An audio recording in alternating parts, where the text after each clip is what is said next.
রাজশাহী বিশ্ববিদ্যালয়ের আবাসিক হলগুলোতে আশঙ্কাজনক হারে বাড়ছে পানিবাহিত রোগীর প্রকোপ। বিশুদ্ধ পানির অভাবে জন্ডিস, হেপাটাইটিস এ ও টাইফয়েডে আক্রান্ত হয়ে চরম ভোগান্তিতে পড়েছেন শিক্ষার্থীরা। এতে ব্যাহত হচ্ছে নিয়মিত ক্লাস ও একাডেমিক কার্যক্রম।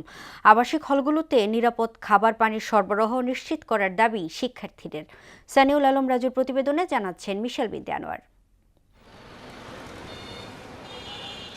রাজশাহী বিশ্ববিদ্যালয়ের বিভিন্ন আবাসিক হলের শিক্ষার্থীদের মধ্যে জন্ডিস, হেপাটাইটিস এ ও টাইফয়েডের মতো পানিবাহিত রোগের প্রাদুর্ভাব আশঙ্কাজনক হারে বৃদ্ধি পাচ্ছে।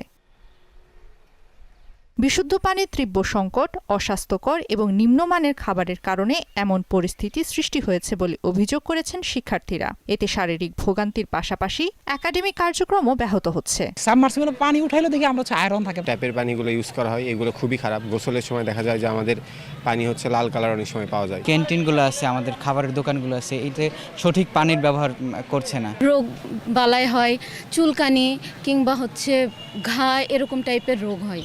পানিটা যদি একদম ফিল্টার করে আমাদেরকে দেওয়া হয় তাহলে হয়তো আমরা ভালো পানিটা পাবো। শিক্ষার্থীদের বাহিরের অস্বাস্থ্যকর খাবার পরিহারের পাশাপাশি বিশুদ্ধ পানি পান করার পরামর্শ দিচ্ছেন চিকিৎসকরা। গত 3 মাস থেকে প্রচুর পানিবাহিত রোগ আমরা পাচ্ছি। পানির ব্যাপারে আমার মনে হয় সবাইকে একটু সজাগ থাকতে হবে।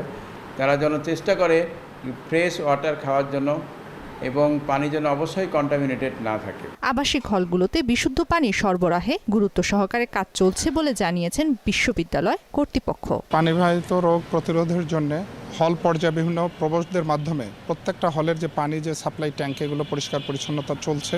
একাডেমিক ভবনগুলোতে আপনারা দেখবেন যে পিউরিফাই মেশিন অলমোস্ট প্রতিটা বিল্ডিংয়েই আছে। শুধু আশ্বাস নয়, দ্রুত বিশুদ্ধ পানির নিশ্চয়তা, খাবারের মান উন্নয়ন এবং আবাসিক হলগুলোর স্বাস্থ্যসম্মত পরিবেশ নিশ্চিতের দাবি শিক্ষার্থীদের।